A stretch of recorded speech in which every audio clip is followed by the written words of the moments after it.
So the summary is that resources linked to instruction show promise. Instructional resource shows promise.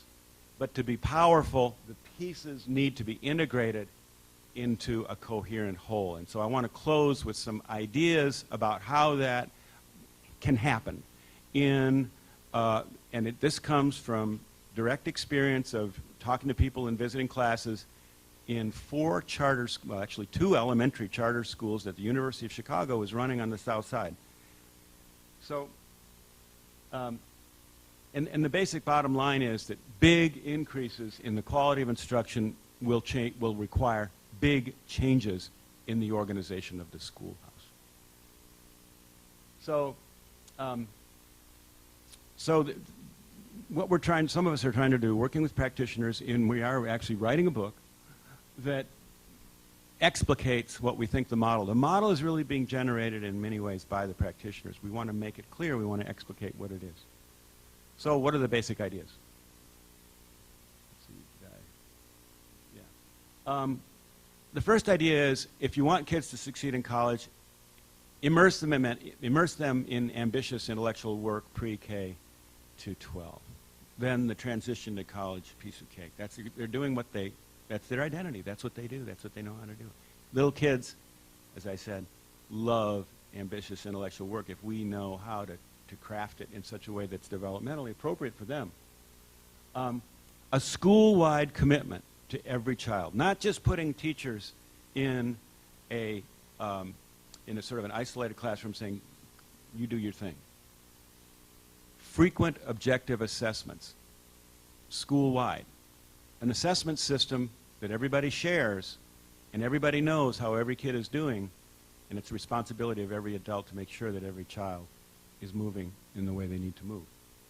Tailoring the instruction to where the kids are, which doesn't mean differentiating in the old-fashioned ability grouping way of sifting and sorting, but getting into the details of what kids know and what they need to know so that we can push to the next level. Recognizing and advancing teacher expertise. So in this school-wide instructional system that we're describing, expertise is not defined in terms of sort of generic qualities like, you know, verbal ability scores or whether you went to a good college or whether you have a good personality.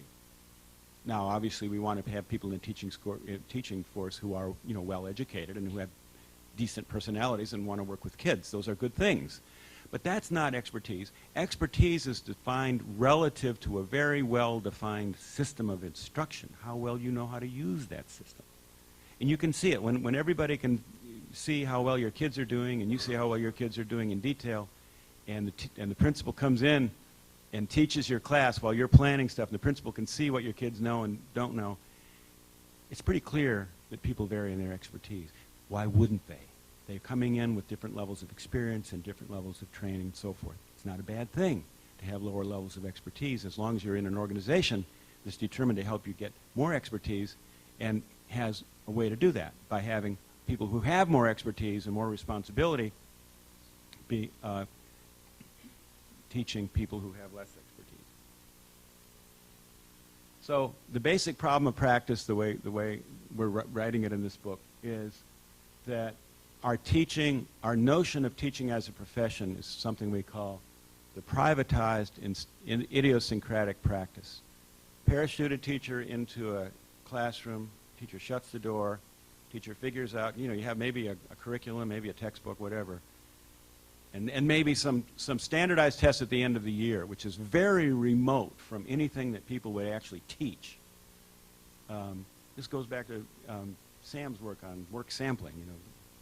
We need feedback that's diagnostic for instruction. But so this privatized idiosyncratic thing, it leaves it up to each teacher. And there's a whole movement now. The Gates Foundation has a movement to sort of identify the qualities of effective people, make sure they get hired, make sure the right ones get fired, make the right ones get promoted, and, you know, based on their value addeds on these big standardized tests. It's an exciting project in some ways, but I think it's very, very limited because it takes as given this system of individualism in teaching which is defined, and teachers defend their autonomy, and understandably so, because there have been so many ill-conceived interventions into schooling that, yes, teachers, you can see why they would want to defend their autonomy, and that then defines professionalism. But that's not the way professional is defined in other professions. So the alternative that we're putting forward is we're calling it public systematic practice. The classroom door is open. People are observing each other. People have a common set of goals. People have a common set of assessments. People have a common set of instructional strategies, and they have strategies for how to help people who don't have as much expertise gain more expertise. The history behind this is back in the 80s. My longtime friend and colleague Tony Bright, his wife Sharon Greenberg, Penny Sebring, John Easton, you know who John Easton is, who's now the director of the Institute for Education Sciences, launched the Consortium for Chicago School Research, and this group also launched a Center for Urban School Improvement. And what happened was they were trying to work with a very small number of schools on the south side of Chicago to improve literacy instruction.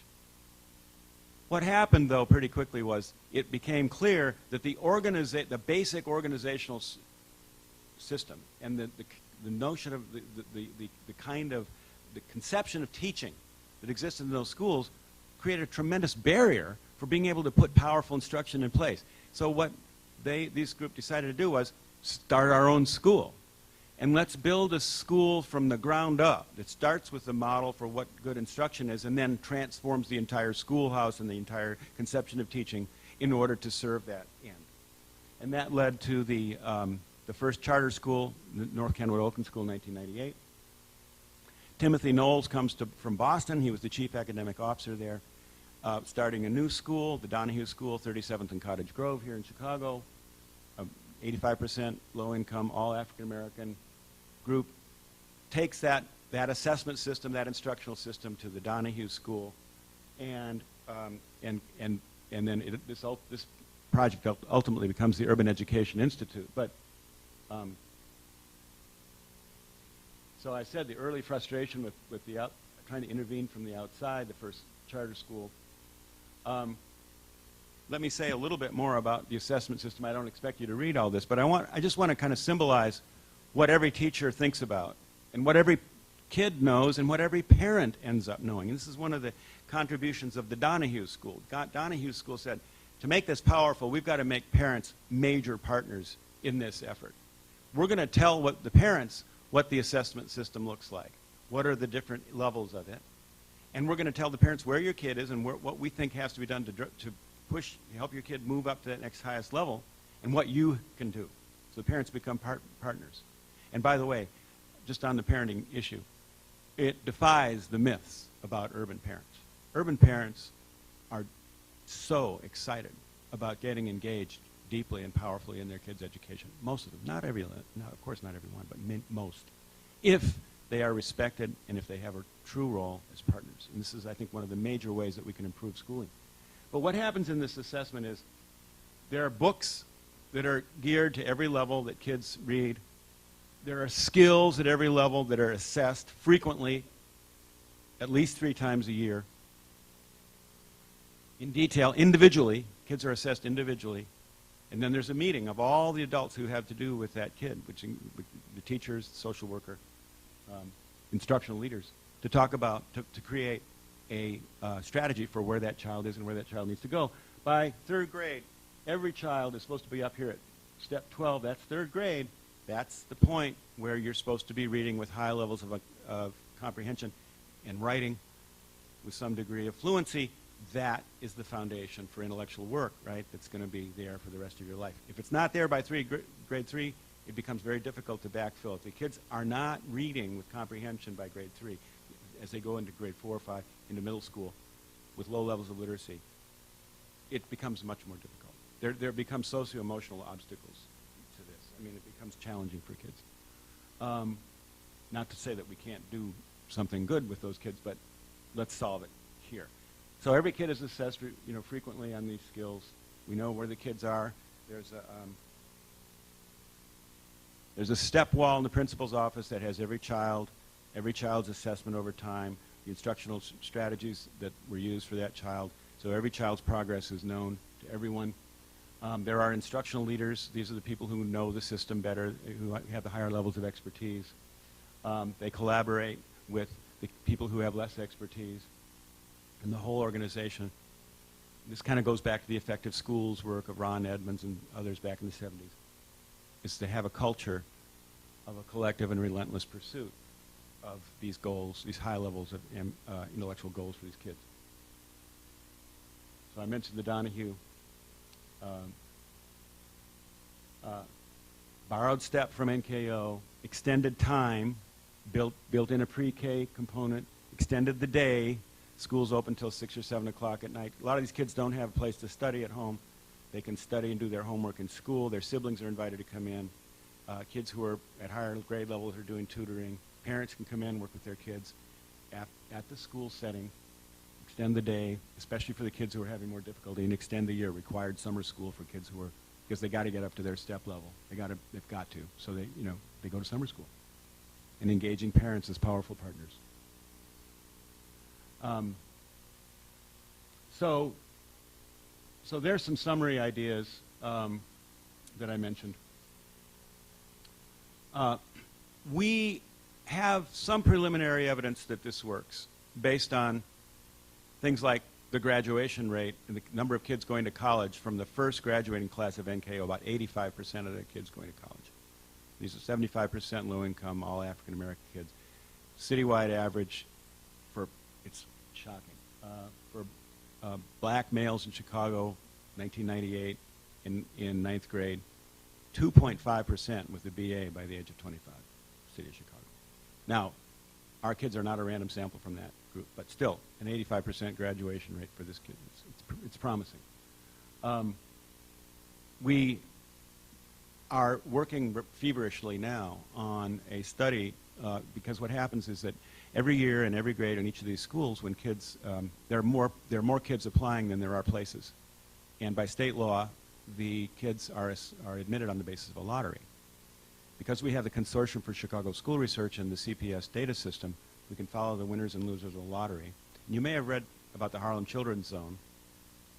Very interesting, exciting, new possible evidence. A lot of people are poring over this, the Dobbin and Fryer paper, to see, is it real? Are these effects as huge as we think they are? We're doing the same kind of research strategy here, and we will be, regardless of, we think the results are going to be good, but whatever they are, we're going to use them to try to make this whole model better. But I think the key point for those of us who do research is that we need to be as committed to finding the evidence and using the evidence to improve schools, to reduce social and racial inequality, as Lamar Pipkins was in seeking education for himself and for his descendants. And if we take the same spirit, yeah, we have a spirit of objectivity in finding answers, but we have the same passion for finding answers and finding better models, the same that he did, then I think we can make a big difference. Thank you very much.